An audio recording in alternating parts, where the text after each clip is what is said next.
დროთა განმავლობაში კალათბურთი ევოლუციას განიცდიდა და ქულათა ასაღებად დისტანცია ნელ-ნელა იზრდებოდა, რის შედეგადაც მივედით სტეფ კარიმდე, რომელიც საკალათბურთო მოედნის ცენტრალური ზონიდანაც კი სახიფათო მოთამაშედ ითვლება და დაცვას საჭიროებს. ის არასდროს გამოირჩეოდა განსაკუთრებული ფიზიკური მონაცემებით, თუმცა სისხარტა, მოედნის ხედვა, პოზიციის შერჩევა და ულევი ვარჯიშის შედეგად გამომუშავებული კუნთის მახსოვრობის შედეგად მივიღეთ ფენომენალური მოთამაშე, რომელიც მეტოქეს თავს სამქულიანთა წვიმას აყრის. სტეფის სათამაშო სტილმა კალათბურთი შეცვალა. წარსულში თუ კი ყველა მარტივი ორი ქულის ასაღებად ფიზიკური კონტაქტით შედიოდა საჯარიმოში, ახლა დაცვა პერიმეტრზეა აწეული, რადგან განურჩევლა ზომისა და მონაცემებისა ყველას სურს სამი ქულის აღება.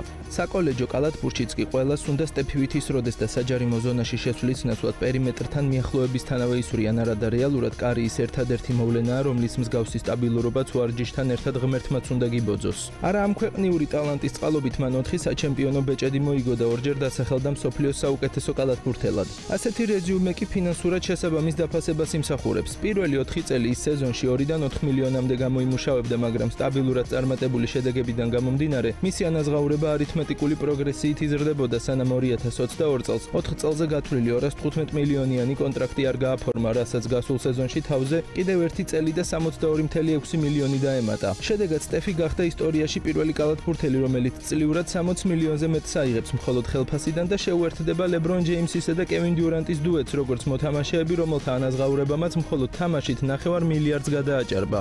კარიერის დასაწყისში ფიზიკურად სუსტი აგებულების გამო ლიგაში აუტსაიდერად მიიჩნეოდა, ბოლოს კი ყველა საპირისპიროში დაარწმუნა. სიმბოლური დამთხევაა სპონსორის თვალსაზრისითაც, როცა არჩევანი ჯერ კიდევ სტარტაპ პროექტ Under Armour-ზე შეაჩერა, არადა პარალელურად შემოთავაზება გიგანტური Nike-დანაც ჰქონდა.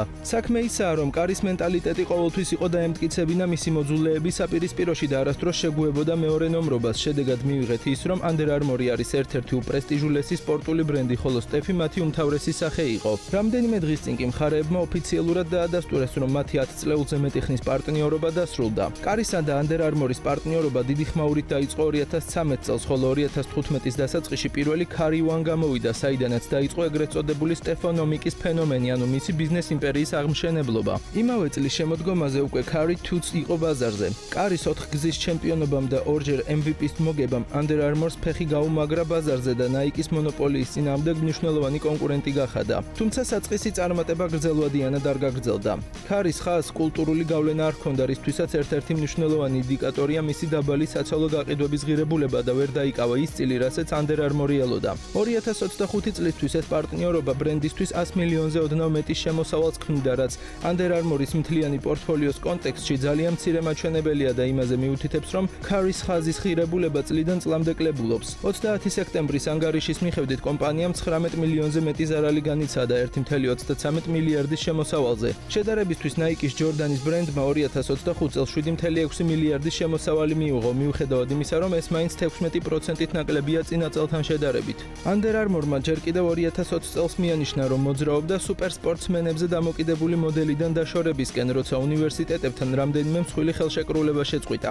Curry-ის პორტფოლიო, რომელიც ბრენდის შემოსავლის მხოლოდ 2% შეადგენს და პიკთან შედარებით მინიმუმ 50%-ითაა შემცირებული, ლოგიკურად ჯდება 2024 წლის მაისში გამოცხადებულ რესტრუქტურიზაციის გეგმაში, რომელიც უამრავი კონტრაქტის გაწყვეტას მოიცავს. Under Armour-ი კვლავ გაყიდის Curry-ის არსებული კოლექციის პროდუქტს, მათ შორის იგეგმება Curry 13-ის გამოშვება 2026 წლის თებერვალში. კომპანია 2026 წლის ოქტომბრამდე გაყიდვაში გეგმავს დამატებით ფეხსაცმლის ფერთა ვარიანტები და სამოცებიც ჩაუშვას. ის ყველაფერთან ერთად დიდი ინვესტორიცაა. ელექტრონული სპორტული ორგანიზაცია TSM-ის პარტნიორია, რომელშიც 27 მილიონი დოლარის ინვესტიცია დააბანდა. 2018 წლის ოქტომბერში კი შეუერთდა Smartphone Palm-ის კონსორციუმის ჯგუფს მეწილის სახით. სტეფი ინვესტორის გარდა არის მთავარი ამბასადორი, დიზაინერი და სიახლეების მტესტავი. მეტიც ორგანიზაციას სახელწოდება სწორედ მან შეურჩია მობილური ზომიდან გამომდინარე, რომელიც ხელის გულზე ეტევა. სამომავლოდ სტეფი ეროვნულ საკალათბურთო ან ქალთა ეროვნულ საკალათბურთო ასოციაციაში გუნდის შესყიდვას აპირებს. მას შემდეგ, რაც ლიგამ 11 წლიანი 76 მილიარდიანი მედია უფლებების კონტრაქტი გააფორმა Amazon-თან, ESPN-სა და NBC-სთან, ისინი უკვე ორგანიზაციაში ორი კლუბის დამატებას აპირებენ, რომლებიც სავარაუდოდ ლას-ვეგასიდან და სიეტლიდან იქნებიან.